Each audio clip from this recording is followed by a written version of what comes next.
আল্লাহ তুমি তুমি খতমে কুরআন খতমে তাসবির উসিলায় মিলাদে মুস্তাফার উসিলায়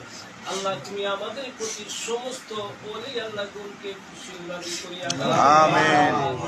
মাওলা আকরাম গণের উসিলায় তুমি আমাদের প্রতি আহলে বায়াতের ইমামগণ সহ আহলে বায়াত পাক পাঞ্জাতনে আমাদের প্রতি খুশি রাজি করিয়া আমিন আর পাক পাঞ্জাতনের উসিলায় তুমি আমাদের জিন্দা মুর্দা সকলকে আল্লাহ তুমি মাফ করিয়া দাও আমিন আমাদের জিন্দা মুর্দা সকলকে আল্লাহ তুমি মাফ করিয়া দাও আমাদের জিন্দা মুর্দা সকলকে আল্লাহ তুমি মাফ করিয়া দাও আমিন আমাদের প্রতি মা বাবা দাদা দাদি নানা নানি চাচা চাচি বাবা বাবা মামি